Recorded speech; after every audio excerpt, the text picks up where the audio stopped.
Well, I first wanted to become an actor because originally I hated acting. I hated being in front of an audience and all of that. First thing that really made me want to be an actor was in primary school, no, secondary school, and it was our first assessment doing mime with Mrs. Crosby, and she just gave me a really high mark for it and was really encouraging. And every single sort of assessment, every single project since, she was really encouraging for me, and just kept on pushing me to do my best, and I really appreciated that. Then I guess going into college and doing A level drama, learning all the different theatre styles was really interesting. Like, because we had only ever really been taught, Stanislavski and acting really naturalistic, boring stuff. So it was really, really interesting to see this whole new spectrum of styles to do. Um, and then I guess being pushed, being made to do Berkovian theatre style, um, I hated it at first. I really hated it. But being pushed to do it and working on a script on Metamorphosis and getting to know the theatre style just made me fall in love with Berkovian theatre. Just being so energized and being so engaged physically, and which is what brought out my love for physical theatre. Um, so then, from that moment on, I was pretty set that I was going to do physical theatre. Like, that's really, really what I wanted to do. I then spent the next 3 years studying different physical theatre styles, like Frantic Assembly and Artaud and all that kind of stuff. So that sort of confirmed that I wanted to do physical theatre. But then I came to degree level, studying world performance and discovering that a lot of the physical theatre styles were influenced by world performance styles. And yet again, it opens your mind again, and suddenly you discover even more theatre styles from around the world, which are just so incredible, and which you can take so many, details from. Artaud was influenced by Chinese opera, for example. It's like suddenly you're open to a whole new level of theatre, of singing, dancing, of things which we don't even think about here in England, and it's absolutely incredible.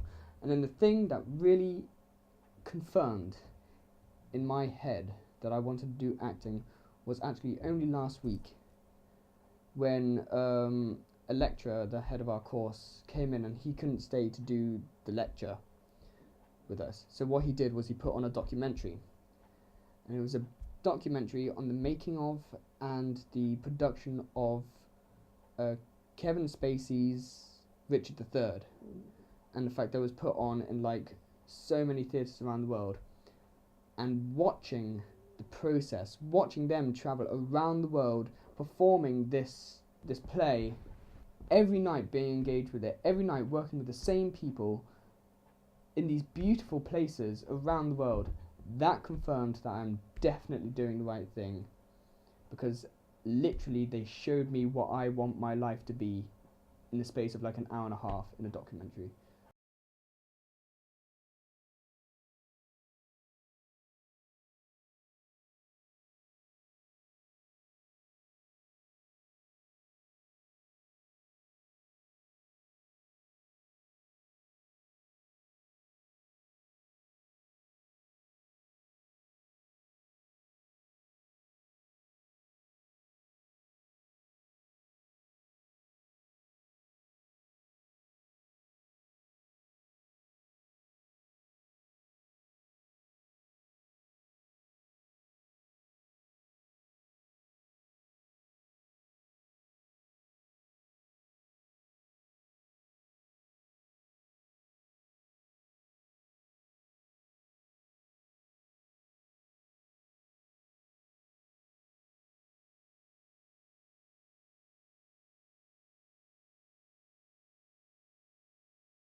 So the place where I used to work, it was a private members club, and I worked on the bar.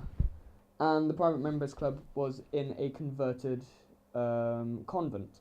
And so there was a place in the convent where they used to keep the dead children and the dead nuns during the winter because the ground was too hard to bury them. So a lot of stories came about that there were ghosts in the building.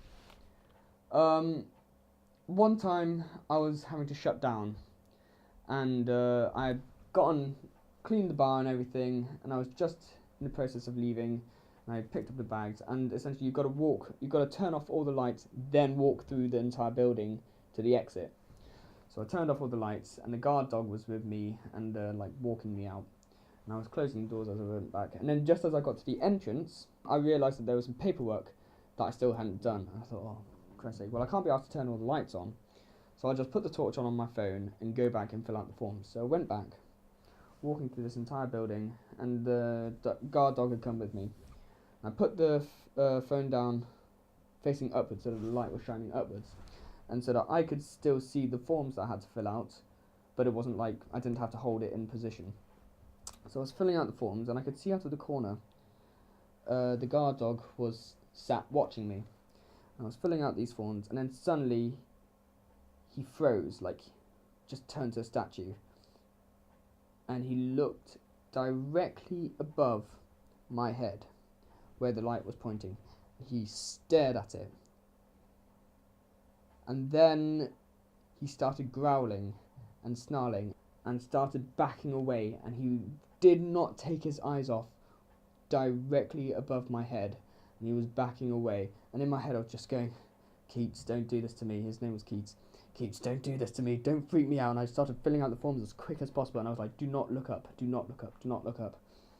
And I just finished the forms, whacked them in the folder, put them in their place, and sprinted out of there. And he came with me and just sprinted out. I did not even want to think about what might have been above my head.